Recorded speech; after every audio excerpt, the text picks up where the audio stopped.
ഇവിടുന്ന് നമുക്ക് ഫ്യൂൽ അടിച്ചിട്ട് വേണം പോവാൻ. പക്ഷെ ഒരു നോട്ടമില്ല അവൻ അവിടെ നിന്ന് തിരിച്ചാ ഇതേ പിന്നെ വരുന്നുണ്ട് ഇതിലെ ഇവൻ. അപ്പം ന്യൂ മെക്സിക്കോയിലെ ആൽബക്കർക്കിൽ നിന്നും നമ്മുടെ വീഡിയോയിലേക്ക്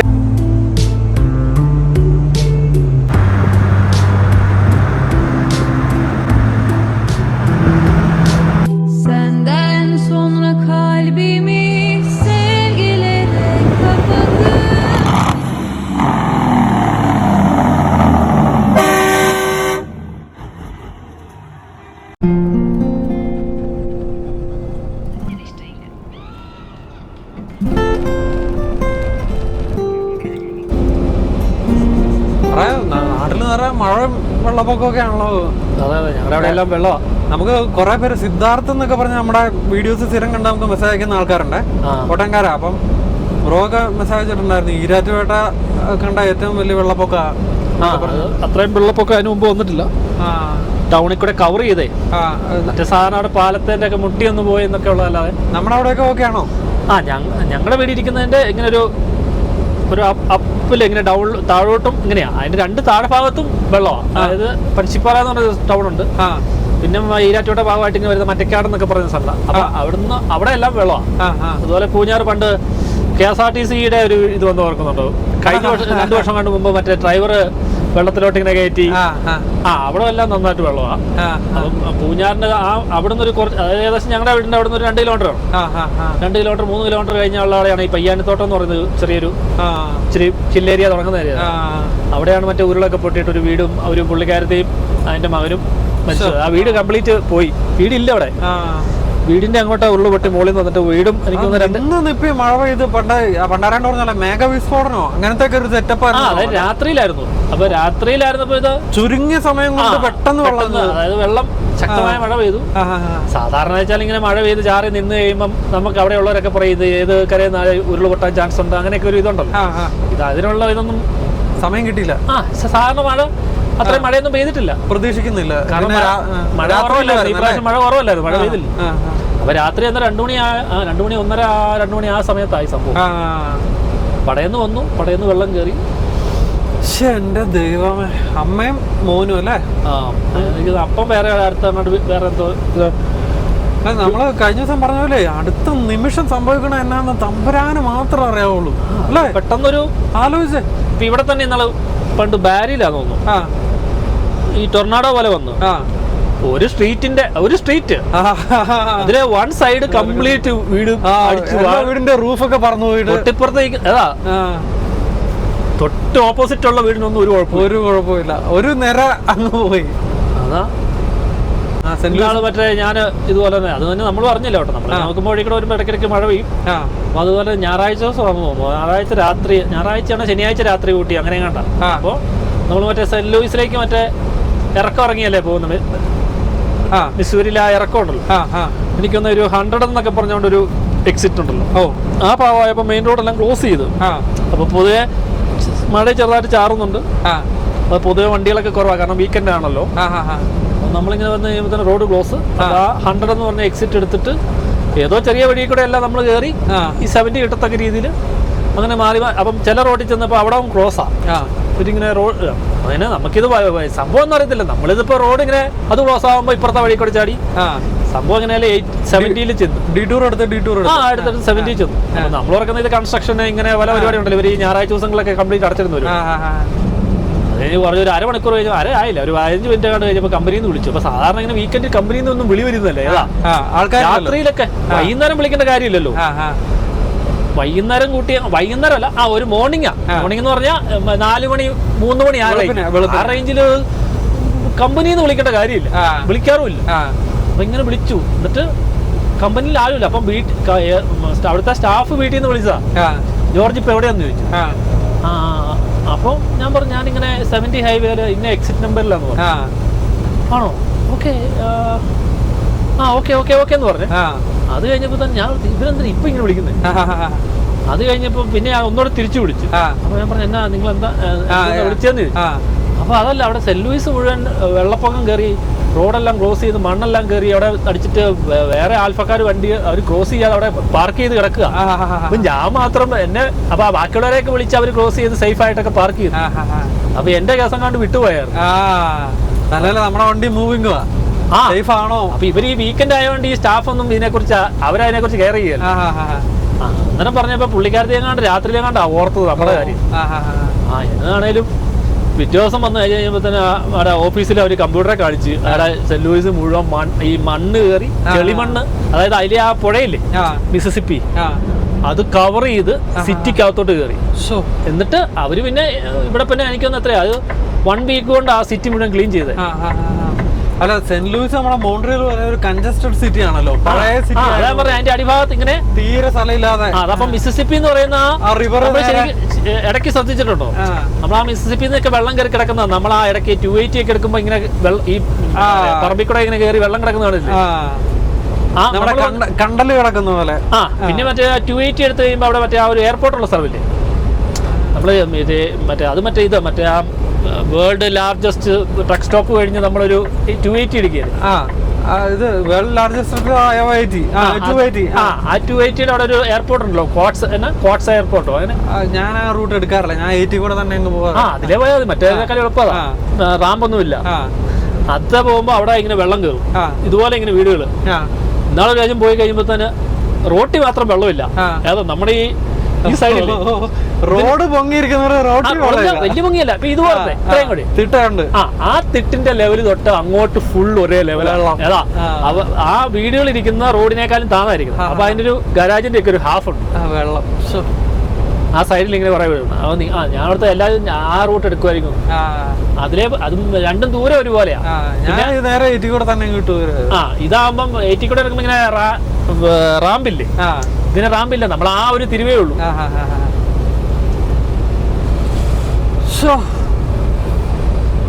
വെള്ളപ്പൊക്കം ഒരു വലിയ വള്ളിക്കെട്ടാ. ഇതിപ്പോ ഇവിടെ വാൻകോറിലോ അവിടെ കണ്ടൊക്കെ മഴ, ആൽബർട്ട ആ സൈഡിലൊക്കെ ഭയങ്കര ചില സ്ഥലങ്ങളിലൊക്കെ ഇവിടെയും പെയ്യുന്നുണ്ട്. ഇവിടെ അത് അത്രയും നമ്മുടെ നാട്ടിലെ പോലെ അത്രയും ന്യൂസ് ആയിട്ട് വരുന്നത് കുറവാ. ന്യൂസ് ഉണ്ട്, നമ്മൾ ന്യൂസ് കാണുന്നത് കുറവാ. നാട്ടിലുള്ള ഒരു ന്യൂസ് കാണൂല പറയും. അല്ല, അതുകൂടാതെ ഇവിടെ എന്നൊക്കെ പറഞ്ഞാൽ എല്ലാം ഇൻഷുർഡ് ആയതുകൊണ്ട് ഇൻഷുറൻസുകാർ ടേക്ക് കെയർ ചെയ്യുന്നതുകൊണ്ട് അതിന്റെ അതുകൊണ്ട് വേറൊരു കുഴപ്പമുണ്ട്. ഇത് അതിന്റെ അതീവ ഇതിലേക്ക് വന്നു കഴിഞ്ഞാൽ ഒരുത്തിനെ സഹായിക്കുകയല്ല. ഇപ്പൊ നാട്ടിലിപ്പം 10 മിനിറ്റിനകം ആൾക്കാർ അവിടെ ഇത് വന്നു ബോഡിയുണ്ട്, അവര് ആംബുലൻസുകാരും മറ്റേതൊക്കെ വരുന്നതിന് മുമ്പ് തന്നെ ആൾക്കാർ ചാടി ഇറങ്ങി. ഈവൻ ഫർണിച്ചർ ഭിത്തിക്ക് മുകളിൽ കയറ്റി. അവിടെ എനിക്കൊന്ന് ഒരുപാട് വീടിന്റെ ഒക്കെ ഈ രണ്ടാമത്തെ റൂഫിന്റെ മുകളിലൊക്കെ ആൾക്കാർ കയറി. അപ്പൊ അവരെ എല്ലാം മറ്റേ 2-3 വീപ്പ് വറക്കിയാണേലും പലകയിട്ടാണേലും ബോട്ട് പോലെയൊക്കെ ആക്കി സംഭവം. ഇവിടെ ആകുമ്പോ ഇതുപോലെ എന്തായാലും നശിച്ചു പോകണം, പോട്ടെ പുതിയ സാധനം കിട്ടില്ല എന്ന് പറഞ്ഞ ആൾക്കാരങ്ങ് മാറി നിൽക്കും. അങ്ങനെ മാറി നിൽക്കും. പിന്നെ മനുഷ്യന്റെ ജീവൻ പോകുമ്പോഴത്തേന് പിന്നെ അത് വേറെ ലെവലാവരുമല്ലോ. ഇവിടെ ഇൻഷുർ ചെയ്ത രീതിയിൽ എല്ലാവരും പകുതി പോകുന്നു. ഇപ്പം ചെറിയ കാറൊക്കെ ഉള്ളവരാണെങ്കിൽ പൊക്കോട്ടെ എന്ന് വിചാരിക്കും. അതെ, ടോട്ടൽ ലോസ് പോട്ടെ, അത് ലാഭമാ, പുതിയ സാധനം കിട്ടുന്നത്. അപ്പൊ എന്തായാലും വെള്ളപ്പൊക്കത്തിന്റെ ദുരിതം എന്താണെന്ന് നമുക്ക് കഴിഞ്ഞ 2018 വെള്ളപ്പൊക്കത്തോടുകൂടി തന്നെ അറിയാം. നമ്മുടെ ദുരിതങ്ങൾ അനുഭവിക്കുന്ന നമ്മുടെ സബ്സ്ക്രൈബേഴ്സിനോട് എല്ലാവരോടും നമ്മുടെ പ്രാർത്ഥനയിൽ നമുക്ക് എന്ത് ചെയ്യാൻ പറ്റും? ഒന്നും ചെയ്യാൻ പറ്റില്ലല്ലോ, പ്രകൃതിയുടെ അല്ലേ, പ്രാർത്ഥിക്കാനല്ലേ പറ്റുള്ളൂ. പ്രകൃതിയോട് കളിക്കരുതെന്ന് പറഞ്ഞ പോലെ നമ്മളെ ഈ ചിലതൊക്കെ വെച്ചാൽ ചിലയിടത്തൊക്കെ ഈ കൺസ്ട്രക്ഷൻ നമ്മളൊക്കെ ആണെങ്കിൽ നമ്മുടെ ഈ മലയോര മേഖലകളിലൊക്കെ ഇപ്പൊ വാഗമൺ പോലെയുള്ളടത്ത് വാഗമണിൽ ഒരുപാട് മണ്ണിടിച്ചു. അപ്പൊ എനിക്കൊന്ന് കഴിഞ്ഞ വർഷം 2 വർഷം മുമ്പെങ്ങാണോ ഒരു ബൈക്കേൽ ഒരു പുള്ളി ഭാര്യ വീട്ടിൽ വന്നിട്ട് ജസ്റ്റ് തിരിച്ചു പോയതെങ്ങാണ്ടാ മുകളിൽ നിന്ന് മണ്ണ് വന്ന് കല്ലും മണ്ണൂടെ വന്നിട്ട് സ്പോട്ടിൽ പോയി തട്ടിക്കൊണ്ട്. നമ്മുടെ അർജുൻ മറ്റേ ട്രക്ക് ഓടിച്ചിട്ട് മറ്റേ ഇവിടെ മറ്റേ കർണാടകയില് ആ പുള്ളിയുടെ ട്രക്ക് ഫുള്ളല്ലേ മറ്റേ മണ്ണ് വന്ന് തട്ടിക്കൊണ്ട് പോയത്. പറഞ്ഞ അത് അതുപോലെ മറ്റേ ടണലുണ്ടാക്കിക്കൊണ്ടിരുന്ന അവിടുന്ന് ഇടിഞ്ഞു വന്നത് കണ്ടില്ലായിരുന്നോ നമ്മളെ? ഇത് ഇപ്പൊ റീസെന്റ് നമ്മുടെ സയന്റിഫിക് മലയാളി മണ്ണിടിച്ചു പുള്ളി. ഇതെല്ലാം ഇങ്ങനെ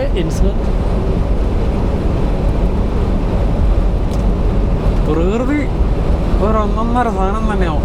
ഇപ്പൊ എന്നാ ടെക്നോളജി ഉണ്ടെന്ന് പറഞ്ഞു കഴിഞ്ഞാലും ഇത് ആഞ്ഞു വീശു കഴിഞ്ഞാൽ തിനാളേ ഉള്ളൂ. ഇപ്പൊ ടൊറോണ്ടോ ആയിരിക്കും, ഇത് മൊത്തം അങ്ങോട്ട് ഇത് കറണ്ടും ഇതും എല്ലാം കൂടെ വെള്ളം കയറി മൊത്തം അങ്ങോട്ട് പോകുമ്പോൾ സ്വാഭാവികമായിട്ട് ഇവിടത്തേക്ക് കറണ്ട് എന്ന് പറയുന്ന ഭൂമിക്കടിക്കൂടെയാണ്. ഇതങ്ങോട്ട് പോയി കഴിയുമ്പോൾ ഏതാ കംപ്ലീറ്റ് സ്തംഭിക്കും. ഏതാ പൈസ ATM ബാങ്ക് മറ്റേ അടപടലം നാട്ടിലെ പോലെയല്ല. നാട്ടിൽ ബാക്കി നിൽക്കുന്ന തെങ്ങിന്റെ വണ്ടേ കയറിയാലും വാഴയുടെ വണ്ടേ കയറിയാലും അത്യാവശ്യം ജീവൻ നിലനിർത്താം. ഇവിടെ ആരുടെ വണ്ടേ കയറും? കാരണം കടയിൽ നിന്ന് സാധനം മേടിക്കുന്ന അല്ലാതെ ഉപ്പ് തൊട്ടല്ല ഒരു സാധനം നമ്മുടെ ഇതില്ല. എന്നാലും അങ്ങനെ ഒരു വെള്ളപ്പൊക്കം ഇവിടെ കയറുമോ? വന്നു, ഇവിടെ വന്നില്ല. ഞാൻ വന്ന വർഷം 2013 ഒരു മഴ പെയ്തു. ഒരു അരമണിക്കൂറേ പെയ്തുള്ളൂ. ഈ പറഞ്ഞ പോലെ ഇങ്ങനെ ഈ ചിലയിടത്ത് ഇങ്ങനെ ഈ ജോയിന്റ് വരുമല്ലോ, ഇങ്ങനെ ഈ ചെറിയ കന ഇത് വരും.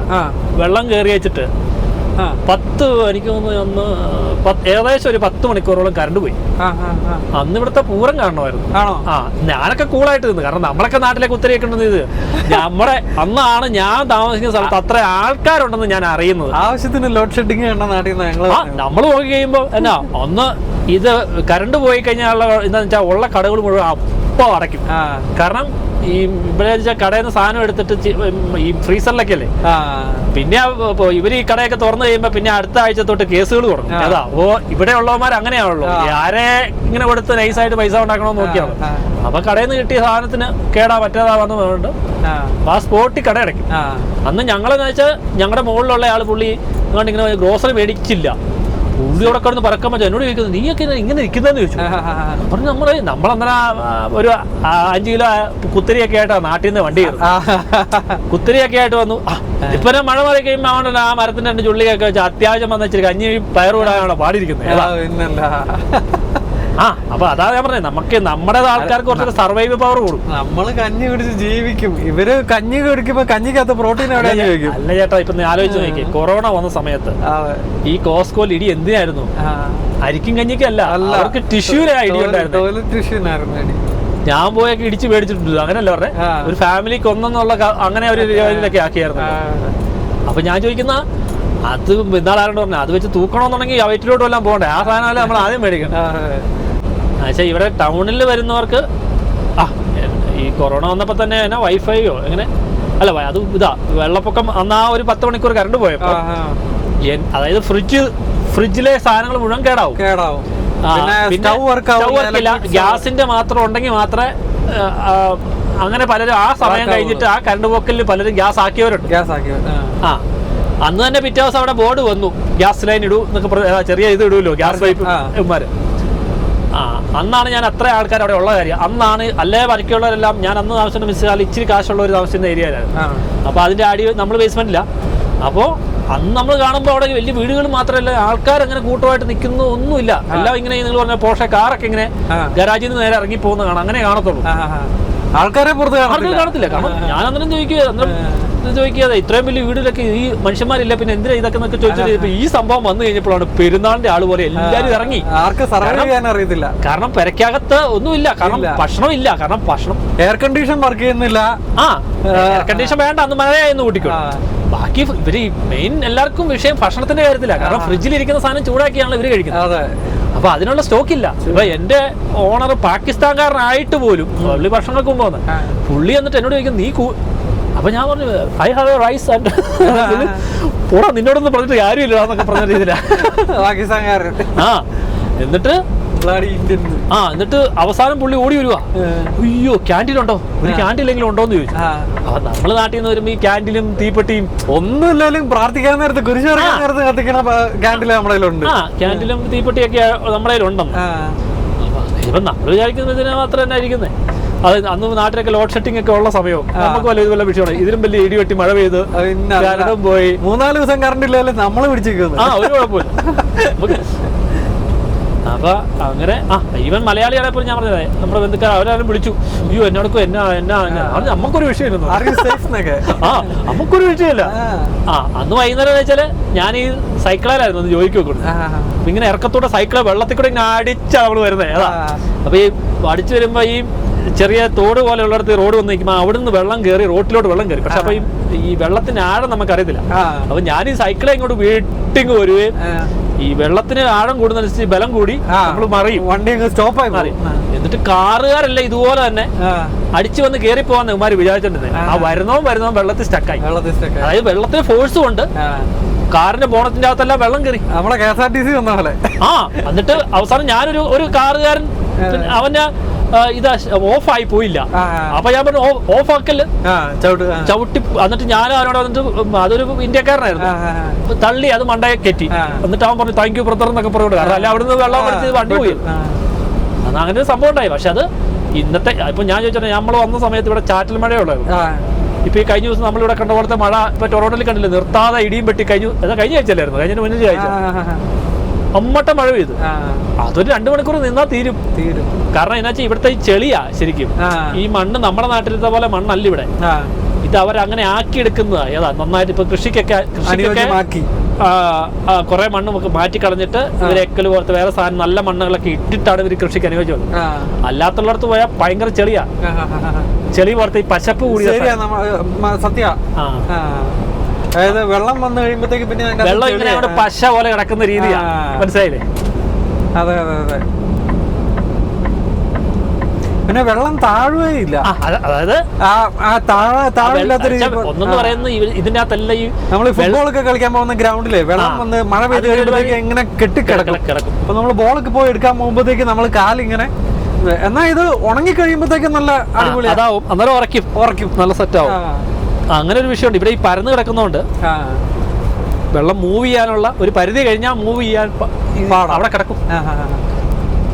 ഇപ്പൊ ഞാനൊക്കെ നേരത്തെ വന്നപ്പോ നമ്മളിവിടുത്തെ റോഡുകളിലൊന്നും നമ്മുടെ നാട്ടിലെ പോലെ വെള്ളമൊന്നും ഒഴുകൊന്നുമില്ല. മഴ പെയ്താല് കഴിഞ്ഞ ആഴ്ചയൊക്കെ നോക്കുമ്പോ നാട്ടിൽ ഒഴുകുന്ന പോലെ കുത്തി ഒഴുകുക വെള്ളം. ഏതാ ഈ സൈഡും വഴി, നമ്മുടെ കർബിന്റെ സൈഡ് വഴി. എന്നിട്ട് ഞങ്ങളുടെ അവിടെ ഈ കർബിന്റെ സൈഡിലായിട്ടൊരു ഇതിട്ടിട്ടുണ്ട് ഇവര് അകത്തോട്ട് പോകാൻ വേണ്ടി.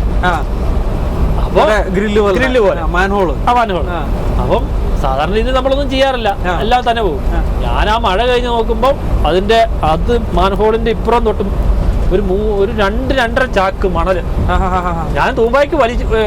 കാരണം അത് പിന്നെയും വെള്ളം വന്ന് കഴിയുമ്പോൾ അവിടെ സ്റ്റക്കായിട്ട് ഇങ്ങനെ നമ്മുടെ ഡ്രൈവിലോട്ട് ഞാൻ ഒരു 3 ചാക്ക് മണൽ എനിക്ക് കിട്ടും. എന്റെ പൊന്ന് ദിവസം മണലിന്റെ കാര്യം പറഞ്ഞ വിന്റർ കഴിഞ്ഞ് കഴിയുമ്പോഴത്തേക്കുണ്ടല്ലോ ഞങ്ങളുടെ വീടിന്റെ ഡ്രൈവേയുടെ ആ റോഡിന്റെ സൈഡിൽ നിറ മണലാ.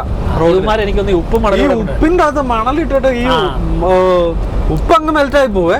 ഈ മണല് മുഴുവൻ റോട്ടിൽ കിടക്കുന്നു. എന്നിട്ട് റോഡ് നിറ വണ്ടി ഇറക്കുമ്പോ നിറ തെന്നല.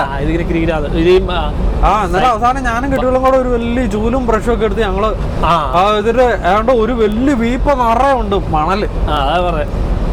കാരണം നമ്മൾ ഈ ബൈക്കൊക്കെ ഇറക്കുന്നതുകൊണ്ടല്ലോ ഇങ്ങനെ മണൽ കിടക്കുമ്പോഴത്തേക്ക് ഇങ്ങനെ സ്കിഡായി പോകും. സൈക്കിളും ബൈക്കും ഒക്കെ അത് ഉമ്മാരെ ഉപ്പിന്റെ കൂടെ ഇടുന്നതാ ഇത്. എനിക്ക് തോന്നുന്നത് ആൽബർട്ട സൈഡിലുള്ള ആളാ. അവിടെ ഇങ്ങനെ ഈ മണ്ണിന്റെ ഇത് തരികല്ലേ നമ്മളോടെ, മറ്റേതിങ്ങനെ ഗ്രാവല് പോലെ ഇച്ചിരി മുഴുത്തതാ. അതുകൊണ്ട് കുഴപ്പമെന്ന് കാറിന്റെ എല്ലാം ചില്ല് പൊട്ടെന്ന് പറഞ്ഞു. ചിപ്പടിക്കും ഫ്രണ്ട് നമ്മള് ക്ലോസ് ഫോളോ ചെയ്ത് കഴിയുമ്പോഴത്തേക്കും താരാന്നെടുത്ത് എറിയുമല്ലേ. അപ്പൊ അവിടെ പറഞ്ഞ എപ്പോഴും ഈ ചില്ലാൽ ഇങ്ങനെ മറ്റേ സാധനം തൂക്കിച്ച പരിപാടി. ഈ ചില്ല് മറ്റേ ഫില്ല് ചെയ്യുന്ന ചിപ്പ് ലിക്വിഡ് ഒന്നും. കാരണം അതെല്ലാം ഈ ഇത് കിടക്കുന്നോണ്ട് ഉറപ്പായിട്ടും ചിപ്പ് അടിക്കും.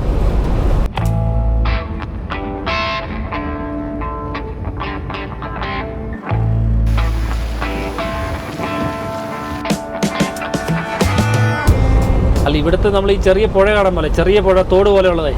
അപ്പൊ നമ്മളൊരു ചെറിയ മഴ പെയ്താൽ പോലും അത് നല്ല കലങ്ങി നല്ല കലക്കവളമായിട്ടല്ലേ വരുന്നേ. കിടക്കുന്നതാണ് വെള്ളം പോരുമ്പോഴത്തേക്ക് അവിടുത്തെ മണ്ണും എല്ലാം കൂടെ എനിക്ക് തോന്നുന്നു അങ്ങനെയാണെന്ന് തോന്നുന്നത്. അതിന് വീതി വെക്കുന്നത് തന്നെ. ഏതാ വെള്ളം കൂടുതൽ വരുമ്പോ സൈഡ് ഇങ്ങനെ ഇടിഞ്ഞിടിഞ്ഞ് ചെറുതായിട്ടേ. അത് ശരിയാട്ടോ. ഇപ്പൊ നമ്മള് ശ്രദ്ധിച്ചു കഴിഞ്ഞാൽ ഈ പറഞ്ഞ പോലെ പ്രകൃതി ഇങ്ങ് ഒഴുകി പോരുക ഇവിടുന്ന് ഒരു സംഭവം. ഈ നമ്മുടെ ഗ്രാൻഡ് കാനിയനൊക്കെ അതിന്റെ ആ ഒരു ഷേപ്പ് കിട്ടിയത് അതുപോലെയാന്നല്ലേ പറഞ്ഞ കാലങ്ങളായിട്ടുള്ള മറ്റേ കാറ്റും മഴയും വെള്ളവും ഇതും എല്ലാം കൂടെ അടിച്ചടിച്ച ആ ഒരു ഷേപ്പേ. ആര് വിളിച്ചാലും പോരാൻ തയ്യാറായിട്ട് ഇവിടുത്തെ മണ്ണും പ്രകൃതി നിൽക്കുന്നേ. നോക്ക്, കാറ്റടിച്ചാലും നിറയെ പൊടിക്കാറ്റ്. ഏത് അപ്പം ആ തരിതരി ആയിട്ടിരിക്കുന്നത് മാറി അവിടെ റോക്കിന്റെ രീതിയിലുള്ളത് മാത്രമേ അവിടെ നിൽക്കുള്ളൂ. ബാക്കി അവിടുന്ന് പോകുന്ന വേറെ എവിടെയെങ്കിലും സെറ്റിൽ ആവും. അപ്പൊ കോൺസ്റ്റന്റ്ലി ഈ ഒരു ജോഗ്രഫി അല്ലേ ചേഞ്ച് മാറിക്കൊണ്ടിരിക്കും. ഇപ്പൊ നദിയാണേലും അവിടുന്ന് വരുന്ന മണലേ വേറെ എവിടെയെങ്കിലും പോയി അടിയില്ലേ ചെയ്യുന്നത്. അല്ലാതെ ഇത് കാര്യം പറക്കിക്കൊണ്ട് പോകുന്നില്ലല്ലോ. അത് ചെളിയോട് കൂടിയുള്ളത്. പിന്നെ കുറെ ഒക്കെ അടിഞ്ഞടിഞ്ഞ് കഴിഞ്ഞാൽ കുറെ കഴിയുമ്പോ അവിടെ ഉറയ്ക്കും. അപ്പൊ അവിടെ ഈ ഇങ്ങനെ വരുന്ന ചിലടത്ത് അങ്ങനെ ഈ ഒഴുകി വരുന്ന ഇതിനകത്ത് കണ്ട ഫലഭൂഷ്ഠ ഓടുമ്പോ പുല്ലും ചിലടത്ത് അങ്ങനെ വരുന്നിടത്താണ് ഈ പച്ചപ്പൊക്കെ ഉണ്ടാവും. ചിലപ്പോൾ ഈ നമ്മുടെ നാട്ടിൽ ഈ ചോലവനങ്ങൾ എന്നൊക്കെ പറയല്ലേ, ഈ ചില മലകൾ ഇങ്ങനെ വലിയ മരങ്ങളൊന്നും കാണില്ല. പക്ഷെ അതിന്റെ ഇടത്തട്ട് വേണം. ഏതാ രണ്ട് മലകളുടെ തമ്മിൽ ഇങ്ങനെ ഇടഭാഗം കാണിയത് ഈ ജോയിന്റ് പോലെ ഇങ്ങനെ വരികയല്ലേ, ഈ മടക്ക് വരിക. ആ മടക്കിന്റെ കുറെ ഭാഗത്ത് ഭയങ്കരമായിട്ടുള്ള വളർച്ചയായിരിക്കും. അതിനാന്ന് തോന്നുന്നു പണ്ട് ചോലവനങ്ങൾ എന്ന് പറയുന്നത്. അതായത് ആ മടക്കി കൂടെ വെള്ളമുണ്ട്, ഇതിന്റെ എക്കൽ പോലെ വെച്ചാൽ നല്ല ഇത് വരുന്നുണ്ട്. അത് ആ ഒഴുക്കിൻ മുകളിലത്തെ ഇത് അങ്ങനെ കണ്ട സംഭവം അല്ല. അതിപ്പോ ഇവിടെയാണല്ലോ അങ്ങനെ കേട്ടോ, നമ്മൾ ആ ഒരു ഇത് ഒഴുകി പോകുന്നതിന്റെ ഒരു ഭാഗത്താണല്ലോ പച്ചപ്പ് കൂടുതൽ വരുന്നത്. അതെ അതെ തീർച്ചയായും. അവിടെ ആകുമ്പോ ഈ മലയിലെ മണ്ണെല്ലാം മണ്ണും ഫലഭൂഷ്ടമായ മണ്ണെല്ലാം ഒഴുകി വരുന്നത് താഴത്തേക്കാണല്ലോ അല്ലേ? അത് പണ്ട് നമ്മുടെ ഇവിടെയൊക്കെ ഇങ്ങനെ ഈ മഴക്കാലത്തൊക്കെ എന്ന് വെച്ചാൽ ഈ നമ്മുടെയൊക്കെ അങ്ങോട്ട് വാഗമണ്, തീക്കോയി, അങ്ങനെ പൂഞ്ഞാർ അങ്ങ് പോകുമ്പോൾ ഇച്ചിരി മലമ്പ്രദേശമാണ്. അപ്പൊ അത് ഈ തോട്, ഈ ചെറിയ കൈത്തോടുകളൊക്കെ ഇഷ്ടം പോലെ ഉണ്ട്. അപ്പൊ ചിലരുടെ വീടിന്റെ പുറകിൽ കൂടെ ആയിരിക്കും, ഫ്രണ്ടിൽ കൂടെ ഉണ്ട്. പിന്നെ മഴ കൂടുമ്പം സ്വാഭാവികമായിട്ട് ഉറവ പോലെ ഇങ്ങനെ വെള്ളം ഒഴുക്കും കൂടെ വരുമല്ലോ ഈ നമ്മുടെ ചെറിയ കയ്യാലക്കകത്തൂടെ അയിലേക്ക്. അപ്പൊ പണ്ട് നമ്മൾ ഈരാറ്റുപേട്ടയിലുള്ള ഈ ചെറിയ പണ്ട് ഈ പാലത്തെ നിന്ന് തേങ്ങാപിടുത്തും, അതായത് വേറെ പണിയൊന്നും പോയല്ല. മഴക്കാലം ആകുമ്പോ അതായത് മെയിൻ ടൗണിന്റെ അല്ല, അല്ലാത്ത പാലത്തിന്റെ കോളേജ് പാലം അങ്ങനെയുള്ളിടത്ത് ചാക്കും കെട്ടി അതുപോലെ തടിയൊക്കെ ഒഴിവ് വരുമായിരുന്നു. ഏതാ ഈ വെട്ടിയിട്ടേക്കുന്ന തേക്കും തടിയൊക്കെ മുറിച്ചിട്ടേക്കുന്നതാണ് നമ്മുടെ നരൻ സെറ്റപ്പ്. വെള്ളപ്പൊക്കം വരുമ്പോഴത്തേക്ക് അതെല്ലാം ഒഴി വരും. പിന്നെ തേങ്ങയൊക്കെ വരുമ്പോ എനിക്കൊന്ന് നമുക്കറിയാവുന്ന ഒരു ടീമുണ്ട്, പുള്ളി എനിക്കൊന്ന് കഴിഞ്ഞ ഇങ്ങനെ ഏതോ വേഷം വീട്ടിൽ വിളിച്ചപ്പോ പറഞ്ഞത് 4 ചാക്ക് തേങ്ങായാ പുള്ളിക്ക് കിട്ടിയെന്ന് ഒറ്റ ഒരു ദിവസം. അപ്പൊ അതായത് ഈ മലയിലൊക്കെ പറിച്ചിടും, ചിലര് കൂട്ടിയിടുവാണല്ലോ ഈ തോട്ടങ്ങളില്. പിന്നീട് ഒരു ലോറിക്കുള്ളതാകുമ്പോഴത്തേക്കും ലോറിക്കോ വേറെ എന്തെങ്കിലും അങ്ങനെയൊക്കെ ആയിരിക്കും എടുക്കാൻ പാകത്തിന്. അപ്പൊ അതൊക്കെ ഒഴുകി വരും. അപ്പൊ അന്ന് പുള്ളി ചെയ്തോണ്ടിരുന്ന ഇങ്ങനെ മഴക്കാലം ആകുമ്പോൾ ആറ്റിലോട്ട് ഇരുന്ന സംഭവങ്ങൾ ആ ഒരു വർഷം വേണ്ട സാധനങ്ങളെല്ലാം കിട്ടും. വിറകായിട്ടും ഏതാ നിങ്ങളുടെ നാട്ടിലെ വേലായുധൻ. അവിടെ കുറെ വേലായുധന്മാരുണ്ട്, എല്ലാരും വേലായുധന്മാരാണ്, കുറെ പേരുണ്ട്. മഴ ചാക്കുമായിട്ട് ഇറങ്ങുകയാണ്. അതായത് മലയെന്നുള്ളതെല്ലാം രണ്ട് സൈഡിൽ നിന്നല്ലേ വരുന്നേ. ഇന്നാള് കോഴിയൊക്കെ വരും ചിലടത്തുനിന്ന് പറയുന്നത്. കോഴി പണ്ട് എനിക്കൊന്ന് ആടൊക്കെ വരുമായിരുന്നു. കാരണം ഈ പണ്ടിങ്ങനെ പ്രോപ്പറായ നല്ല ആട്ടൊന്നും അല്ലായിരിക്കുമല്ലോ. ഈ വാഗമൺ ഏരിയ അല്ലേ നിങ്ങളുടെ അവിടെയുള്ള മലമ്പ്രദേശം? അതല്ലാതെ വേറെ ഉണ്ടോ? അതിന്റെ ഇപ്പുറത്ത് വരുമ്പം അത് ഇപ്പം ഇത് പറയാലേ നമ്മുടെ ഇലവിഴ പൂഞ്ചിറ, ഇതെല്ലാം ഇങ്ങനെ ജോയിന്റ് അടിച്ച് കിടക്കുന്ന സ്ഥലങ്ങളാണ്. പിന്നെ മറ്റേ ഇതല്ലേ ഇപ്പം മറ്റേ ഇല്ലിക്കല്ല്, ഇല്ലിക്കല്ലൊക്കെ നമ്മൾ ഒട്ടടുത്ത് കിടക്കുന്ന സ്ഥലങ്ങളാണ്. ഈ ഇല്ലിക്കല്ല് എന്ന് പറയുന്നത് ഇപ്പുറത്തെ ഒരു മല, അതിന്റെ അപ്പുറം വാഗമണിന്റെ മല. ആ മല കടന്ന് അപ്പുറം എത്തിക്കഴിഞ്ഞാൽ കുട്ടിക്കാനോ ഒപ്പം പെരുവന്താനോ ഒക്കെ അങ്ങ് പോവും. ഈ വാഗമണിന്റെ താഴെ ഭാഗമാണ് ഇളക്കാട് കൂട്ടിക്കൽ എന്നൊക്കെ പറഞ്ഞ വേറൊരു സംഭവം. അതായത് വാഗമൺ സ്ഥലമല്ല, ആ മലനിരക്കുകളുണ്ട്. അതിന്റെ ഒരു സൈഡായിട്ടാണ് നമ്മുടെ അതിലെ പൂഞ്ഞാറ് പോയിട്ട് പൂഞ്ഞാർ അടിവാരം പെരിങ്ങളം എന്ന് പറയുന്ന സ്ഥലം. അതിന്റെ ഒരു ഭാഗത്തൂടെ പോകുമ്പോഴാണ് പൂഞ്ഞാർ മുണ്ടക്കയം കയറി വർത്താനം എന്ന് പറഞ്ഞ നമ്മുടെ വൈഫിന്റെ കയ്യിൽ പോയിട്ട് അത് മുണ്ടക്കയത്ത് നിന്നിടും. ഇത് പണ്ട് നമ്മുടെ ഇതിലൊക്കെ പഴയ വഴികളുണ്ട്. പണ്ട് കാരണവന്മാർ ഈ നടപ്പുവഴി കൂടെ വരുന്നത്, അല്ലെ മുണ്ടക്കയത്ത് നിന്ന് ഇന്ന് വരുന്ന പോലെ കാഞ്ഞിരപ്പള്ളി ചെന്ന് ബസ് കയറി ഇങ്ങനെയല്ല വരുന്നത്. അതായത് ഇപ്പൊ പണ്ടത്തെ പല നടപ്പുവഴികളും ഇപ്പൊ മെയിൻ റോഡുകളായി വരുന്നുണ്ട്. അതായത് പണ്ട് ഇങ്ങനെ 2 മല വട്ടം കയറിയാൽ ഇപ്പം വരും. പണ്ട് ഈ കൂട്ടിക്കൽ എന്ന് പറഞ്ഞ സ്ഥലമുണ്ട്, അത് പണ്ടത്തെ വലിയൊരു കച്ചവട സ്ഥലമാണ് ശരിക്കും. അപ്പൊ കൂട്ടിക്കലാണ് ഈ മലഞ്ചരക്കിന്റെ വ്യാപാരമൊക്കെ അന്ന് നടന്നത്. അത് വന്ന് ഈരാറ്റുപേട്ട വരും. ഈരാറ്റുപേട്ട എന്നാണ് ഇത് മറ്റേ കെട്ടുവള്ളത്തേലാണ് ആലപ്പുഴയ്ക്ക് പോകും. അങ്ങനെ ഈരാറ്റുപേട്ട കെട്ടുവള്ളത്തേൽ ആലപ്പുഴയ്ക്ക് മീനിച്ചിലാറ് വരെ അന്ന് വരെ അവിടെ വരെ കെട്ടുവെള്ളം കയറിക്കൊണ്ടിരുന്നതാണ്. അപ്പൊ അത് അങ്ങനെയാണ് എന്റെ കാരണവരുടെ ചെറുപ്പകാലം എന്ന് പറയുന്നത്. അവരവിടെ കെട്ടുവെള്ളം ഇങ്ങനെ വരുന്നു. എന്റെ വലിയ കാരണവർ എന്ന് പറഞ്ഞാൽ പഴയ ഇത് കൂട്ട് മലഞ്ചരക്ക് വ്യാപാരമായിരുന്നു. അപ്പൊ അന്ന് ആലപ്പുഴയായിട്ടാണ് കച്ചവടം. ആലപ്പുഴയാണ് അന്നത്തെ മെയിൻ. കൊച്ചി ഓർക്കുന്നുണ്ടോ നമ്മുടെ നീനയുടെ മമ്മിയൊക്കെ?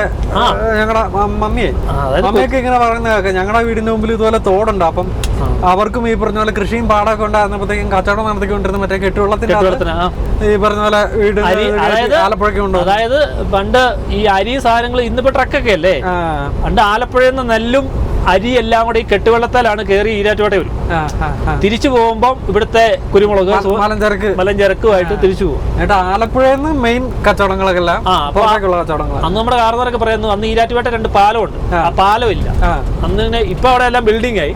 അവിടെ ഇങ്ങനെ പാറ പോലെ ഒരു ഒരു എന്നാ പറയാ വെനിച്ചാറിന്റെ ഒരു സൈഡ് ഇങ്ങനെ 2, അതായത് പൂഞ്ഞാറിൽ നിന്നും തീക്കോയി വാഗമൺ സൈഡിൽ നിന്ന് വരുന്ന 2 സൈഡിൽ കൂടെ വന്ന് ജോയിൻ ചെയ്യുന്ന ഭാഗമായി അരിത്രപ്പള്ളി ഇരിക്കുന്ന അവിടെ. അങ്ങനെ ഈരാറ്റുപേട്ട ഈരാമ്പുഴ എന്നാ പണ്ട് പറയുന്നത്, ജോയിൻ ചെയ്യുന്നത്.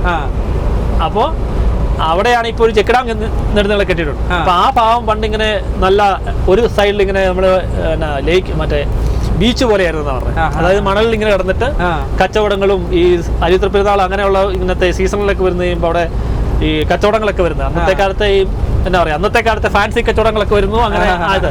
അപ്പൊ ആ അരങ്ങായിരുന്നു നമ്മുടെ കാർന്നവരൊക്കെ ചെറുപ്പകാലത്തില്. ഇപ്പൊ അവിടെ ഇവിടെയൊക്കെ ബിൽഡിംഗ് ആയി. അതൊക്കെ പഴയ അവിടെയൊക്കെ അതിന്റെ പുറത്തൂടെ ബിൽഡിംഗ് കയറി ആറെല്ലാം കുറഞ്ഞ് ഇങ്ങനെ സൈഡായി. അനധികൃത നിർമ്മാണം. ഇപ്പൊ അത് കഴിഞ്ഞപ്പോ തന്നെ ഈ മിനിച്ചില എന്ന് പറയുന്ന എല്ലാത്തിനും ബാക്ക് സൈഡ് ആയി പോയി. അതാ വേസ്റ്റ് കളാനുള്ള മാർഗം എന്നുള്ള രീതിയിലായി. അത് കഴിഞ്ഞപ്പോ തന്നെ അല്ലേ പണ്ട് ചെക്ക് ഡാം കെട്ടി. PC ജോർജ് അവിടെ ആദ്യ സ്ഥലങ്ങളിൽ ഇത് ആയി കഴിഞ്ഞപ്പം അവിടെ വലിയ ഹോട്ടൽ, അതായത് ഈരാറ്റുപേട്ട അവിടെ ആ സെൻട്രൽ ജംഗ്ഷനിൽ തന്നെ ഒരു അമ്പലമുണ്ട്. ഇത് പലർക്കും അറിയില്ല. അതിങ്ങനെ ആ വെള്ളം ഇറങ്ങി കിടക്കുന്ന ഭാഗത്താണ്. അപ്പൊ അതിന് കുറെ ആയിട്ട് അവിടെ ഒരു ചെക്ക് ഡാം കെട്ടി. അവിടെ വലിയ ഹോട്ടൽ നമുക്ക് ടൂറിസം പോലെ ഡെവലപ്പ് ചെയ്യണം. ആ ചെക്ക് ഡാം കെട്ടി. പിന്നെ ബാക്കിയുള്ളവർ വരുന്ന പണ്ടൊക്കെ ആണെങ്കിൽ ഇവന്മാര് കോഴി വേസ്റ്റ് ഒക്കെ ഇടുന്ന അങ്ങ് ഒഴുകി പോവായിരുന്നു. ഇതിപ്പോ ചെക്ക് ഡാമിൽ കിടക്കുക. അത് മറ്റേ ചെക്ക് ഡാമിൽ ഇറക്കി കുളിക്കുന്ന വേണ്ടി ആദ്യം മാല പോലെ ഈ സാധനമൊക്കെ ആയിരുന്നു വരുന്നത്. മുങ്ങിട്ട് കയറി വരുന്ന കഴിയുമ്പോ അയ്യോ പണ്ടവരുടെയൊക്കെ അങ്ങനെ. പിന്നെ വെള്ളം കുറയുമല്ലോ, വെള്ളമില്ലാത്ത സമയത്തൊക്കെ. അന്ന് ഞങ്ങൾ പറയാം ആരാണ്ട് പരിശോധിച്ച് കഴിഞ്ഞപ്പം ഇതായിട്ടുമായിട്ട് വെള്ളത്തേക്കാളും കൂടുതൽ മൂത്രത്തിന്റെ അംശമായിരുന്നു കൂടുതൽ. അത് നേരാത് സത്യം. ഈ ബാറും അതും ഇതൊക്കെ അവിടെ കോഴി വേസ്റ്റുകളൊക്കെ രാത്രി ആയി കഴിയുമ്പോ തട്ടുകല്ലേ ഇവന്മാര്. അതായത് ഇതന്നെ ചാക്കി കെട്ടിയിട്ട് ഇവന്മാരെ അങ്ങോട്ട് വിടും. അത് 2 ദിവസം കഴിയുമ്പോൾ ഇതങ്ങ് അഴുകിയിട്ട് ഇത് താന്നിട്ട് പിന്നെ ചാക്ക് അഴുകിയിട്ട് ഇതെല്ലാം പുറത്തേക്ക് വരും. ഇതല്ല പിന്നെ ഇത് താഴോട്ട് പോകും. നമ്മുടെ ബോഡി അങ്ങനെയല്ലേ, ചീഞ്ഞ് കഴിയുമ്പോൾ തന്നെ ഇത് പിന്നെ പയ്യെ പൊങ്ങി വരുന്നത്. പിന്നെ ആ ചീഞ്ഞ് ഒരു ഇതായി കഴിയുമ്പോഴല്ലേ പൊങ്ങി വരുന്നത്. ഈ വേസ്റ്റ് മുഴുവൻ തിന്നു തീർക്കാൻ വേണ്ടി ഇതിന്റെ അകത്ത് വലിയ സ്രാവം തെമിങ്കലൊന്നും അല്ലല്ലോ. എനിക്കൊന്ന് ആരാണ്ടൊക്കെ ഈ ആഫ്രിക്കൻ പക്ഷേ വീട്ടിൽ വളർത്തൂല. പക്ഷെ അവിടുത്തെ ചാടി ചാടി ആറ്റിലങ്ങാണ്ടൊക്കെ വന്നിട്ടുണ്ട് ഒരിടയ്ക്ക്. പിന്നെ എനിക്ക് തോന്നുന്നു പണ്ടൊക്കെ ഞാനൊക്കെ എന്റെയൊക്കെ ചെറുപ്പം എന്ന് പറയുമ്പോൾ എല്ലാവരും പുഴയിലൊക്കെ പോയി അലക്കുകയും കുളിക്കുകയും എല്ലാവരും അങ്ങനെയാണല്ലോ. അമ്മമാരെല്ലാം ഒരു ഗ്രൂപ്പായിട്ട് പോകുന്നു. അപ്പൊ അന്നൊക്കെ പറയുമ്പോൾ ആറ് നമുക്കെല്ലാം ഞങ്ങൾക്കാണ് ആറിന്റെ ആണെങ്കിലും എല്ലാ മുക്കും മൂലം ഞങ്ങൾക്ക് കറക്റ്റ് അറിയാം. എനിക്കൊന്ന് ഞാനൊക്കെ കോളേജിൽ പഠിച്ച ഡിഗ്രിക്ക് പഠിക്കുമ്പോൾ പോലും ശനി ഞായറെന്ന് പറയുന്നത് ആറ്റിക്കാണ്. അവിടെ ചെക്ക് ഡാം ഉണ്ട്. ഇപ്പൊ ഡാൻഡിച്ചിനൊക്കെ പണ്ട്, അതായത് ഞങ്ങൾ 6 അക്കരയാ. ഈ ഡാൻഡിയുടെ ബന്ധുക്കാരുണ്ട്. ഡാൻഡി അവിടെ വന്ന് യാഗാണല്ലോ. അപ്പൊ അക്കര സെറ്റ് വേറെ പിള്ളേരുണ്ട്, ഞങ്ങൾ ഇക്കര സെറ്റ് വേറെ. അപ്പൊ അന്ന് ഡാൻഡി പറയാൻ ആ സമയങ്ങളിൽ ഡാൻഡി അവിടെ വന്ന് ഇങ്ങനെ അവധിക്ക് സമയത്ത് അപ്പം പറയുന്നുണ്ട് അവിടെ അക്കരക്കാർ പറയപ്പോ. അപ്പൊ ആ അക്കരക്കാർ പിള്ളേരായിരുന്നു ഞങ്ങള്. അതേ പറഞ്ഞ ഒരു സൈഡ് PC ജോർജിന്റെ അതിൽ പോകുന്നത് അത് ഈ മിനിച്ചില, അതായത് ഞങ്ങളുടെ അങ്ങോട്ടുള്ള പൂഞ്ഞാർ വഴി പോകുന്ന മിനിച്ചില 6ന്റെ ഒരു സൈഡ് പോകുന്നത് ചേന്നാർ എന്ന് പറയും. ആ ഒരു സൈഡിലാണ് PC ജോർജിന്റെ ഇതൊക്കെ വരുന്നത്. അതിന്റെ ഇപ്പുറത്തെ സൈഡാണ് ഞങ്ങളുടെ സൈഡ്. അത് കഴിഞ്ഞ് മല കഴിഞ്ഞപ്പുറത്ത് പിന്നെ അങ്ങോട്ട് കയറും തോറും പിന്നെ പല തോടുകൾ പോലെയാവും, കുറച്ചുകൂടെ വീതി കൂറിയ തോടുകൾ. അത് കഴിയുമ്പോൾ പിന്നെ മുകളിലോട്ട് പോകുമ്പോൾ ഞാനിങ്ങനെ ഞങ്ങളൊരു പ്രാവശ്യം തോട് ഇങ്ങനെ ഇതിന്റെ ഉത്ഭവം കണ്ടുപിടിക്കാൻ വേണ്ടി ഞങ്ങളിങ്ങനെ കയറി കൈത്തോടിന്റെ ഒക്കെ മണ്ട വരെ കയറിയിട്ടുണ്ട്. മണ്ടച്ചിലും ഒന്നുമില്ല, ഒരു ചെറിയൊരു കല്ലിന് താഴെ കൂടെ വെള്ളം. പണ്ട് അങ്ങനെ സ്കൂളിൽ പഠിക്കുമ്പോഴൊക്കെ. പിന്നെ എൻ്റെ അമ്മയുടെ ഇവിടെ പാതാമ്പഴ എന്ന സ്ഥലമാണ്. അതും ഇതുപോലെ ഇങ്ങനെ ഹില്ലായിട്ടുള്ള. അതാ ഞാൻ പറഞ്ഞില്ല, അവിടെ സ്വാഭാവികമായിട്ടും ഈ തോട്ടിൽ തന്നെ കുളം പോലെ പാറയ്ക്കകത്ത് വെള്ളം കിടക്കും. അതിനകത്തെ വെള്ളത്തേക്ക് കുളിക്കുന്ന ഇവിടെ സ്വിമ്മിംഗ് പൂളൊന്നും ഒന്നുമല്ല. അത് വെച്ചോളൂ എന്നുവെച്ചാൽ നിങ്ങൾ പറഞ്ഞ പ്രകൃതി തന്നെ ഇങ്ങനെ ചെരുവും പോലെ ഉണ്ടാക്കിയിട്ടേക്കുക. അപ്പം അതിനകത്ത് എപ്പോഴും ഫ്രഷ് വെള്ളമാണ്. മുകളിൽ നിന്ന് ഒഴുകി വരുന്നു, കവർ ചെയ്ത് പോകുന്നു. ഈ പണ്ട് ഈ തോട്ടിൽ നിന്ന് മീൻ പിടിക്കുന്നവരുണ്ടായത് ഇഷ്ടംപോലെ ചേട്ടന്മാര്. ഈ പൊത്തിന്റെ അകത്തൂടെ ഇവര് കൈ ഇട്ടും എനിക്കൊന്ന് ഈ കോലൊക്കെ കൂത്തി അതെങ്ങനെയാ പിടിക്കുന്നത് എനിക്കൊന്നില്ല. പണ്ട് എന്റെ പപ്പയുടെ ഒരു പെങ്ങള് ഷൈനി ആന്റി എന്ന് പറഞ്ഞോണ്ട് നമ്മളെ കൂത്താട്ടുള്ള അപ്പുറം അമനകര എന്ന് പറഞ്ഞോണ്ട് ഒരു സ്ഥലമുണ്ട്. അപ്പൊ അവിടെ ആയിരുന്നു ഷൈനി ആന്റിനെ കെട്ടിച്ചത്. അപ്പൊ നമ്മളെ ചെറുപ്പത്തിലെ ഇടയ്ക്ക് ഷൈനി ആന്റിയുടെ അടുത്ത് നിൽക്കാൻ പോകുമ്പോഴത്തേക്കും അവിടെ കുളിക്കാനൊക്കെ പോകുമ്പോഴത്തേക്ക് അവിടെ ഈ ചെറിയ ഉറവ് പോലത്തെ ഒരു സെറ്റപ്പ് ഉണ്ട്. ആ ഉറവെന്നാണ് ഇങ്ങനെ ഒഴുകിപ്പോയത്. അപ്പൊ ഈ ഉറവാന്ന് പറഞ്ഞാൽ വലിയ സെറ്റപ്പ് ഒന്നും ഇല്ല, ചെറിയൊരിതും കുറച്ച് കല്ലുകളും പാറക്കൂട്ടാണ്. അപ്പൊ അവിടുന്ന് ഇങ്ങനെ കപ്പിന്റെ അകത്ത് വെള്ളം കോരി കുളിക്കുന്നു. കാരണം മുങ്ങാനുള്ള സെറ്റപ്പ് ഇതൊരു വലിയ അണ്ടാവിന്റെ അകത്ത് പിടിച്ചു വെച്ചേക്കണ പോലെ ആ ഒരു സൈസേ ഉള്ളൂ. അത് ഈ ഞാനൊക്കെ എന്റെ അമ്മോട്ടിലൊക്കെ ഈ ചില ഉറവയുണ്ടേ, നിങ്ങൾ പറഞ്ഞ പോലെ ഒരു ചെറിയ കുഴിയേ കാണുള്ളൂ. പക്ഷെ അവിടുന്ന് ഓസ് ഇട്ടേക്കുക പല വീടുകളിൽ. അത് കണ്ടിന്യൂസ് പൊക്കോണ്ടിരിക്കുക വെള്ളം. ഏതാ അതെ അതെ ഉറവൊന്നും കംപ്ലീറ്റ് പൊക്കോണ്ടിരിക്കുക. എത്രയും വീടുകൾക്ക് വരുന്നു. നല്ല നല്ല ഓർമ്മകളാ ഒരു സമയമൊക്കെ. പിന്നെ ആ വെള്ളമൊക്കെ കുടിച്ചാൽ മതി. ഇപ്പുറത്തെ 4 മറ്റേ കൂട്ട് പ്രോട്ടീൻ അടിക്കുന്ന കൂട്ട് വെള്ളം. അതായത് പണ്ട് ഞാനൊക്കെ അമ്മൂട്ടി പോകുമ്പോൾ നമ്മൾ ഈ വീട്ടിൽ നിന്ന് രാവിലെ കാപ്പി കുടിക്കുകയുള്ളൂ. പിന്നെ ഇങ്ങനെ അവിടെ ഇങ്ങനെ ഈ പല വലിയ പറമ്പുകളൊക്കെ ഉണ്ട്. അപ്പൊ അതിനകത്തെല്ലാം മറ്റേ പപ്പായയുടെ പഴം, ചാമ്പങ്ങ, പേരയ്ക്ക, മറ്റേ പാഷൻ ഫ്രൂട്ട്, ഞാവൽപ്പഴം, പേരയ്ക്കാന്റെ 3-4 ഇനം, പിന്നെ മാങ്ങാപ്പഴം. ഇതും പോരാന്നിട്ട് ഒട്ടും കരുതിയിട്ടില്ല ചക്കയെ പിടിക്കുള്ളൂ. ഇത് ഞങ്ങളില്ലെങ്ങനെ എറിഞ്ഞ് പിടിച്ച് ഇഷ്ടം പോലെ കഴിച്ചു കഴിയുമ്പോ പിന്നെ ഈ വെള്ളവും വരിക്കും. ഇഷ്ടം പോലെ നല്ല വെള്ളമാ. പിന്നെ നെല്ലിക്കായൊക്കെ നെല്ലിക്കായും മറ്റേ ഇത് കൂട്ടും. പിന്നെ ആത്തക്ക, അതെല്ലാം കഴിക്കുന്ന ഔഷധമാണോ. ഇന്നിപ്പോ അതിനൊക്കെ മാർക്കറ്റിൽ ഭയങ്കര വിലയാ. ഇവിടെ കഴിഞ്ഞ ദിവസം ഞാൻ നമ്മുടെ ഇവിടെ കണ്ടു ഞാവൽപ്പഴം പാക്കറ്റ് ചെയ്ത് ഫ്രീസ് ചെയ്ത് വന്നേക്കുക. എനിക്കൊന്ന് ഇത്രയും വലിപ്പമുള്ളൂ. ഒരു എത്രയാ 250 ഗ്രാമിന്റെ സംഭവത്തിലെങ്ങാണ്ട് $7. പണ്ട് ഞങ്ങൾ പറയാ അതിലേക്ക് ഞാവൽപ്പഴം നിന്നിട്ട് അവിടെ ഈ ഇത് കഴിക്കുമ്പോ ഈ നാക്കാൻ ഇങ്ങനെ മറ്റേ കളറൊക്കെ വരുമല്ലോ, നീല കളറൊക്കെ.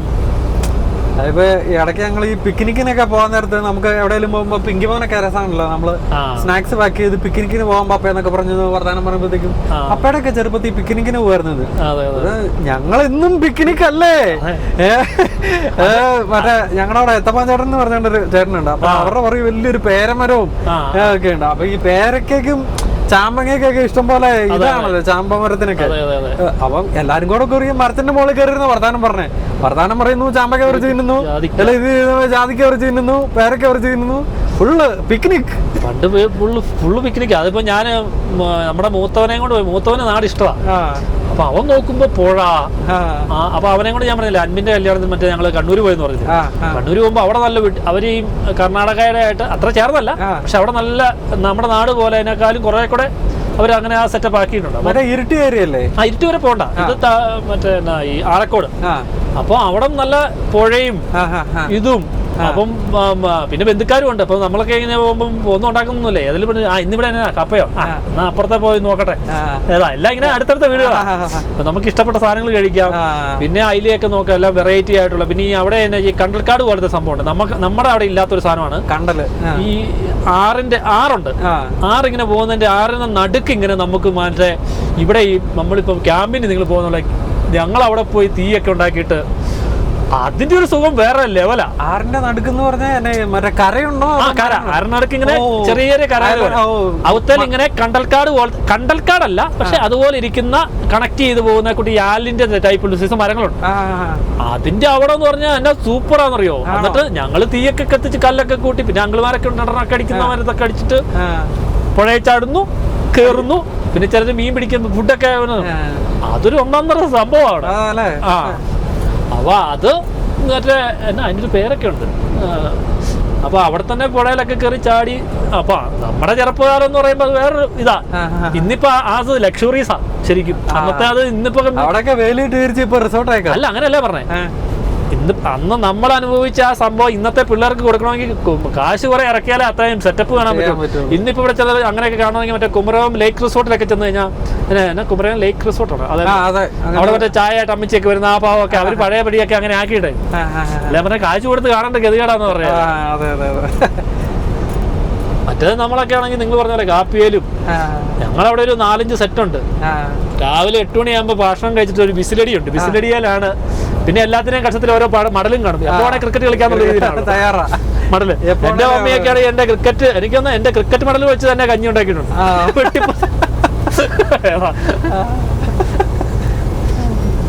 അന്ന് ഞങ്ങളിവിടെ ഒരുത്തനെ ആകെ ഒരുത്തനേ ഉള്ളൂ. അവന്റെ പേരൻസ് സാറും ടീച്ചറുമാണ്. അപ്പൊ അത് അത്യാവശ്യം കൈക്കാശ് കിട്ടും. അപ്പൊ അവന് മാത്രമേ ഉള്ളൂ MRF എന്നൊക്കെ എഴുതിയ ഒരു കടയിൽ നിന്ന് ബ്രാൻഡായിട്ട് മേടിച്ച ഒരു ബാറ്റേ ഉള്ളൂ. അപ്പം ബാക്കി എല്ലാ മടലും പിന്നെ ഞങ്ങളുടെ ആശാരിമാരുള്ളതുകൊണ്ട് പലയൊക്കെ എടുത്ത് നമ്മൾ ചെത്തി MRF എന്നൊക്കെ എഴുതുമല്ലേ. പിന്നെ പിന്നെ കാർന്നവരെ കാണാതെ ഒട്ടുപാലെടുക്കും. ഏതാ കൈപ്പിടി നമ്മുടെ കയ്യൊറ അത് ഒട്ടുപാൽ ഇങ്ങനെ നല്ല കർമ്മത്തിൽ ഒട്ടിച്ചിട്ട് മറ്റേ റബ്ബർ പാൽ കൂടെ തേച്ചിട്ട് അതിന്റെ മണ്ടേക്കൂടെ ഏതെങ്കിലുമൊക്കെ വെച്ച് കഴിയുമ്പോൾ മറ്റേ MRF ഒറിജിനൽ ബാറ്റുമായിട്ട് കിടപിടിക്കാനുള്ള പരിപാടി.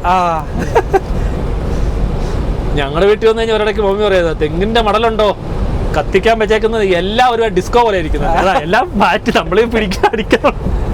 അതായത് അന്നെന്താ വെച്ചാൽ അറിയോ, നമ്മള് ക്രിക്കറ്റ് കളിക്ക് പോകുമ്പോ ഈ സച്ചിനൊക്കെ കളിക്കുമ്പോൾ ഒരു ബാറ്റിന് ഇങ്ങനെ ഇത് വന്നു കഴിയുമ്പോൾ ചിലപ്പം ഡാമേജ് വന്നു കഴിയുമ്പോൾ അവരിങ്ങനെ ഒരു കൂടെ പോലത്തെ സാധനത്തൊക്കെ വന്നിട്ട് 4-5 ബാറ്റ് എടുക്കുമല്ലോ. അതിന് ഞങ്ങൾ എഴുതാനിരുന്ന പ്ലാസ്റ്റിക് ചാക്കിന്റെ അകത്ത് ഒരു 7-8 മടല് ചെത്തിയേക്കുക, കനം കുറഞ്ഞത് കനം കുറയും. അതിപ്പോ പല രീതിയിൽ അതിപ്പോ ഞങ്ങളുടെ അവിടെ ചിലപ്പോ ഒരു എല്ലാ ടൈപ്പ് പിള്ളേരും ഉണ്ട്. അപ്പൊ പീക്കിരി പിള്ളേർ വന്നു കഴിയുമ്പോൾ ഇവർക്ക് വലിയ മടൽ എടുക്കാൻ പറ്റും. അപ്പൊ അതോ മെലിഞ്ഞിരിക്കുന്നു വളഞ്ഞിരിക്കുന്നതാണ്, പച്ചമടലിന് കനം കൂടുതൽ. അപ്പൊ മറ്റേത് മെലിഞ്ഞിങ്ങനെ വള്ളം പോലെ നിൽക്കുന്നുണ്ട്. അത് നിനക്കുള്ളത് അവിടെ ഉണ്ട്. ഏതാ സെറ്റപ്പ് ഒക്കെ ഭയങ്കര ഏത് പ്രായത്തിൽപ്പെട്ടവർക്കും. അതെ അതെ, അന്നൊക്കെയാണ് തെങ്ങിന്റെ മടലൊക്കെ ഞെളിഞ്ഞു നിൽക്കുന്ന കാലമാണ് സത്യം. ഈ ബാറ്റിന്റെ കാര്യം പറഞ്ഞപ്പോഴാ ഞങ്ങളും ഇതുപോലെ തന്നെ അവസാനം ഞങ്ങൾക്ക് വലിയ ആഗ്രഹം കറക്റ്റ് ഒരു ക്രിക്കറ്റ് ബാറ്റ് സാധനം മേടിക്കണം. ഞങ്ങളുടെ പൈസ ഇല്ല. ഞങ്ങളൊരു 3-4 പിള്ളേർ കൂടി ഒരു ദിവസം കരോൾ പോകാൻ തീരുമാനിച്ചു. കാരണം ഈ കരോളിന് പോയാൽ പൈസ കിട്ടും, അതുകൊണ്ട് വലിയ വലിയ ക്ലബ്ബുകളൊക്കെ ബാറ്റ് മേടിക്കുന്നുണ്ടെന്ന് അറിയാൻ പറ്റും. ഞങ്ങളുടെ അയലോകത്ത് ഞങ്ങൾ 3-4 പേരേ ഉള്ളൂ. 3-4 പേര് മതി, നമ്മുടെ ഈ ടൗണത്തിൽ പോയി നമുക്ക് നോക്കാം. കാരണം കടയിൽ പോയി ചോദിച്ചു കഴിഞ്ഞപ്പോഴത്തേക്കും അവിടെ ഈ പ്ലാസ്റ്റർ ഓഫ് പാരീസിന്റെ ബാറ്റ് ഉണ്ട്, അതിന് വലിയ വിലയില്ല. അപ്പൊ നമുക്കന്ന് ഇതിന്റെ വ്യത്യാസം അറിയത്തില്ല. പ്ലാസ്റ്റർ ഓഫ് പാരീസ് വെച്ച് കളിച്ചാലല്ലേ തടി തന്നെ ഇതെന്നാ ഇതിന്റെ വ്യത്യാസം എന്നാന്നൊക്കെ അറിയാൻ പറ്റുള്ളൂ. നമ്മളെ സംബന്ധിച്ച് ഈ മടലല്ലാത്ത ഒരു നല്ല ബാറ്റ് വേണം, അത്രേ ഉള്ളൂ. അവസാനം ഞങ്ങൾ 3-4 പിള്ളേർ കൂടി ഞങ്ങളുടെ ഇട്ടാട്ടത്തിൽ കുറെ കരോളൊക്കെ പാടിക്കോട്ടെ. എല്ലാ പാട്ടൊന്നുമില്ല, പക്ഷെ പിള്ളേരല്ലേന്ന് പറഞ്ഞാൽ ആൾക്കാർക്ക് ഒരു സന്തോഷം. അവരെ 10-100 രൂപ 50 രൂപ ഒരു പാട്ടും കൂടെ പാടിയാൽ 10 രൂപ കൂടെ കൂടുതൽ തരാന്ന് പറഞ്ഞിട്ട് ഞങ്ങൾ ഇന്ന് പാട്ടൊക്കെ പാടിച്ച് അവസാനം പൈസ എല്ലാം കളക്ട് ചെയ്ത് ഞങ്ങളൊരു ബാറ്റ് മേടിച്ചതും അവസാനം ആ ബാറ്റ് മേടിച്ചിട്ട് ഞങ്ങൾക്കൊക്കെ സന്തോഷമായി. ജീവിതത്തിൽ ആദ്യമായിട്ട് TV കണ്ട ടൈപ്പ് ബാറ്റ് കിട്ടുക. ഒരു ദിവസം ഒരാളുടെ വീട്ടിൽ അങ്ങനെ ഞങ്ങൾ തന്നെ വെച്ചാൽ ഈ നിങ്ങൾ പറഞ്ഞ പോലെ നമ്മൾ ആ ഒറിജിനൽ ബാറ്റ് ഒന്ന് കിട്ടിയിരുന്ന അപ്പൊ അതിനായിട്ട് ഞങ്ങൾ സ്റ്റിക്കറൊക്കെ ഒട്ടിച്ചൊരു ഞങ്ങളുടെ ഒരു ഫർണിച്ചർ കടയുണ്ട്, നമ്മൾ വാടകയ്ക്ക് കൊടുത്തേക്കുന്നത്. അവിടുത്തെ ആശാരി പറഞ്ഞു, എടാ ഇന്ന് എനിക്കൊരു പണിയില്ല, നിങ്ങൾ പരിപാടി ബാറ്റ് ഉണ്ടാക്കി തരാന്ന് പറഞ്ഞു. അപ്പൊ ആശാരി ആകുമ്പോൾ ഈ കറച്ച് മെഷീനിൽ നല്ല ഉരുട്ടിയൊക്കെ തരും. മറ്റേ നമ്മൾ വാക്കത്തേക്ക് വെട്ടി നമ്മൾ പിന്നെ ഇതൊക്കെ ഇട്ട് ഉരക്കണ്ടേ. അപ്പൊ പുള്ളി ഇങ്ങനെ ഒരു പ്രാവശ്യം ബാറ്റൊക്കെ ഉണ്ടാക്കിയിട്ട് പുള്ളി ഒറിജിനൽ പോലെ അതിന്റെ വെയിറ്റ് ഒക്കെ നോക്കി ഏകദേശം അതേ വെയിറ്റില് എന്നിട്ട് മുകളിൽ വേറെ പല ഒട്ടിക്കും. പുള്ളി കൈ കൊണ്ട് ചെയ്യുന്ന, പക്ഷെ അത് പുള്ളി നല്ല ഇതിലായിരുന്നു. അതിന് മുമ്പൊക്കെ ഞങ്ങൾ എന്താ വെച്ചാൽ ഈ ആ കടയിൽ ഇങ്ങനെ ഈ ഉരുപ്പിടിയായിട്ട് ഈ തേക്കും തടിയൊക്കെ ഈ സാധനം ഉണ്ടാക്കാൻ വേണ്ടി അടുക്കിയിടും. നമ്മൾ നോക്കുമ്പം ഈ നമ്മൾ മടലിന്റെ സ്റ്റാൻഡേർഡ് മാറണമല്ലോ. ഞങ്ങൾ അവിടെ പോയി ഓരോ ഇതുമല്ല ഇവർ കട്ടിൽ പണിയാനും അലമാരി പണിയാനൊക്കെ ആയിട്ട് വീതിക്ക് ഇങ്ങനെ എടുത്തിട്ടേക്കുന്ന പറയാ. അത് എണ്ണമൊക്കെ ഉള്ള നമ്മള് പറമ്പിന്റെ സൈഡ് ചേർത്തൊക്കെ അവർ ഇടുന്നത്. ഞങ്ങൾ ഒതുക്കത്തിൽ പോയി ഒരെണ്ണം എടുത്ത് വെട്ടിക്കീറി ഞങ്ങൾ വാറ്റാക്കും. ഏതാ തേക്കിന്റെ എന്നൊക്കെ പറഞ്ഞ നല്ല വീടല്ലേ. ഇതവിടെ കിടന്ന് ഒരു ആഴ്ച നമ്മുടെ അവിടെ. അപ്പൊ ആ പുള്ളിയുടെ പേര് ജോസഫ് പേട്ടർ എന്നൊക്കെയോ. ജോസഫ് പേട്ടറൊക്കെ കിടന്ന് നോക്കുമ്പോ പുള്ളിയുടെ വിറകും തടിയൊന്നും കാണില്ല. അത് കഴിഞ്ഞ് പിന്നെ നമ്മുടെ കാർന്നവരൊക്കെ പിടിച്ച്, അപ്പൊ കാർന്നവർക്ക് മനസ്സിലായി ഇവന്മാര് പോക്ക് കാണിക്കും. അവസാനം പിടിച്ച് അത് കളിക്കുന്നിടത്ത് വന്ന് ചുമ്മാ ഒന്ന് നിൽക്കുക. ഇവര് നമ്മുടെ കാർന്നവന്മാരൊക്കെ വെച്ചാൽ അവരതിലെ ടൗണിലൊക്കെ പോയിട്ടിരിക്കുമ്പോൾ നമ്മൾ കളിക്കുകയാണെങ്കിൽ അവിടെ ഒരു ഇടവഴി പോലത്തെ ഒരു വീതി ഉണ്ട്. അപ്പം കുറെ മാട്ടെ കൂടെ കാണും. ഞങ്ങൾ കളിച്ചോണ്ടിരിക്കുമ്പോ നോക്കും, ആ ജോസഫ് പേട്ടറെ തടി കെട്ടി കേട്ടോ. നമ്മള് പെയിന്റ് ഒക്കെ അടിക്കും, മറ്റേ കളർ മറ്റേ ഇത് പെയിന്റ് ഒക്കെ. അയ്യോ അന്ന് ഞാൻ നിങ്ങൾ പറഞ്ഞ പോലെയാ. അന്ന് ആ സമയത്താണ് ഞാൻ പറഞ്ഞ ഈരാറ്റുപേട്ടയിൽ ഈ നാഷണൽ ഗെയിം വോളിബോൾ ഈ ഇത് അന്നാണ് മറ്റേ സച്ചിൻ കുടിക്കുന്ന പോലെ മറ്റേ കൊക്കക്കോളയുടെ ഈ ടിന്ന് ടൈപ്പ്. അത് ഞങ്ങൾ എത്രയാ 7 പേര് ഷെയർ കൂടിയ ഒരു കോക്കിന്റെ. എന്നിട്ട് ഞങ്ങൾക്ക് കോക്കിനേക്കാളും കൂടുതൽ ആ ടിൻ ആര് കീപ്പ് ചെയ്യുന്നുള്ളതാ. ഏതാ അയ്യോ സത്യം. ഞാനും ഈ ടിവിയിലെ പരസ്യമൊക്കെ കണ്ടിട്ട് നമ്മൾ കൊതിയ ഇത് എന്നതായിരിക്കും സാധനം. അന്ന് കിട്ടുമായിരുന്നു നമുക്ക് മറ്റേ വട്ട് സോഡ കിട്ടുമായിരുന്നു. ഏതാ മറ്റേ വിരലിട്ട് മറ്റേ പച്ചക്കുപ്പി. നമ്മുടെ കടകളിൽ സോഡയല്ലേ ഉള്ളൂ. ആ സോഡ കിട്ടും. അപ്പൊ ആ കുപ്പി നമ്മൾ കണ്ടിട്ട് ഇന്നിപ്പോ ആ കുപ്പിക്കാ. അതെ, ഇന്നിപ്പോ ആ കുപ്പി നോക്കി ആൾക്കാർ പോകും, പച്ചക്കുപ്പി. Did you wait too long? Tell him that you love him but he's already gone, darling. അതൊക്കെ അന്തക്കാലം. ഇന്നിപ്പോ ഒരുപാട് കാര്യങ്ങളൊക്കെ പറഞ്ഞു, പഴയ നൊസ്റ്റാൾജിയയിലോട്ടൊക്കെ കയറിപ്പോയി. അതെ, ഇന്ന് നമ്മള് കാടടച്ച് വെടി വെച്ചു. അത് കഴിഞ്ഞപ്പോ തന്നെ ചെറിയ ഒരറ്റത്തുനിന്ന് ആൽബക്കർക്കിന്ന് തുടങ്ങി നമ്മളങ്ങ് ഈരാറ്റുപേട്ട ഇറങ്ങി മലയുടെ മുകളിൽ കയറി. മലയുടെ മുകളിൽ കയറി മീനച്ചിലാറിലെ തോടും മറ്റേ കോഴിയുടെ. അതെ ഓക്കെ. പിന്നെ സമയം 5:15. ഇപ്പൊ ചെറിയൊരു വാട്ടമുണ്ട്, 36 ഡിഗ്രി സെൽഷ്യസ്. ചെറിയൊരു വാട്ടം അല്ലേ. ഓക്കെ, കടന്നു. ഇതേ വൈബോട് കൂടി നാളെയും പിടിക്കണം. അതെ അതെ, പുതിയ കഥകളൊക്കെ ആലോചിച്ച് വെച്ചു പിടിക്കണം, വേറെ കഴിക്കണം.